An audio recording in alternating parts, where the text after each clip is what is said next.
നമസ്കാരം. അതിമനോഹരവും ഒത്തിരിയേറെ തിളക്കമുള്ളതും അത്യപൂർവവുമായ ഒരു രത്നക്കല്ല് രാജാവിൻ്റെ കൈവശമുണ്ടായിരുന്നു.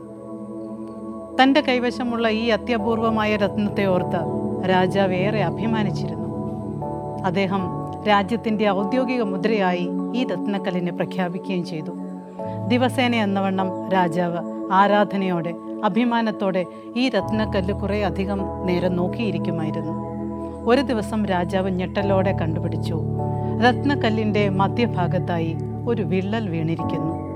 ദുഃഖിതനായ രാജാവ് രാജ്യത്തുള്ള വജ്രവ്യാപാരികളെയൊക്കെ വിളിച്ചുകൂട്ടി അന്വേഷിച്ചു, എങ്ങനെ ഈ പോറൽ മാറ്റിയെടുക്കാം, അതിന് നഷ്ടപ്പെട്ട ഭംഗി വീണ്ടെടുക്കാം. എല്ലാവരും കൂടി ആലോചിച്ചു. വിശദമായ പരിശോധനകൾക്ക് ശേഷം വജ്രവ്യാപാരികൾ എല്ലാവരും പറഞ്ഞു, ഇനി ഇതിൻ്റെ മൂല്യമോ ഭംഗിയോ വീണ്ടെടുക്കാനാവില്ല. രാജാവ് പ്രതീക്ഷ കൈവിട്ടില്ല.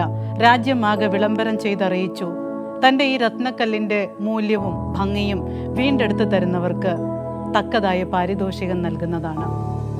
പാവപ്പെട്ട ഒരു ആഭരണ പണിക്കാരൻ രാജാവിനെ സമീപിച്ചു പറഞ്ഞു, രാജാവേ, ഞാൻ ശ്രമിക്കാം. അങ്ങയുടെ ഈ പ്രിയപ്പെട്ട രത്നക്കല്ലിൻ്റെ മൂല്യവും ഭംഗിയും വീണ്ടെടുക്കാൻ എന്നെ കൊണ്ടാവും വിധം ഞാൻ ചെയ്യാം. അദ്ദേഹം അത് ഏറ്റുവാങ്ങി തൻ്റെ ആഭരണശാലയിലേക്ക് പോയി.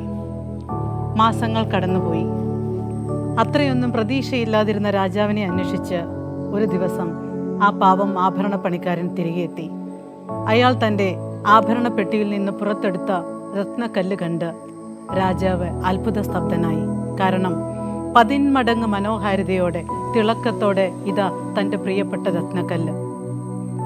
ആഭരണ പണിക്കാരനാകട്ടെ ആ കല്ലിൻ്റെ ഒത്ത മധ്യത്തിലായി ഒരു നല്ല റോസാ പുഷ്പം കൊത്തിവെച്ചിട്ടുമുണ്ട്.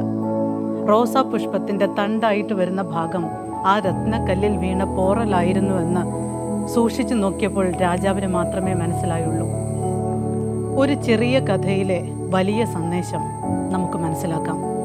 അതായത്, നമ്മുടെ ജീവിതത്തിൽ ഉണ്ടാകുന്ന ചെറിയ വിള്ളലുകളും വിഷമതകളും സങ്കടങ്ങളും പ്രതികൂലമായ സാഹചര്യങ്ങളുമൊക്കെ നമുക്ക് അനുകൂലമാക്കിയെടുക്കാൻ സാധിച്ചാൽ, അതിനെ സന്തോഷത്തിൻ്റെ സംതൃപ്തിയുടെ അവസരങ്ങളാക്കി മാറ്റിയെടുക്കാൻ സാധിച്ചാൽ നമ്മുടെ ജീവിതം വളരെ നന്നായി സന്തോഷത്തോടെ മുൻപോട്ട് പോകും. അതിനായി നമുക്കും ശ്രമിച്ചുകൂടെ?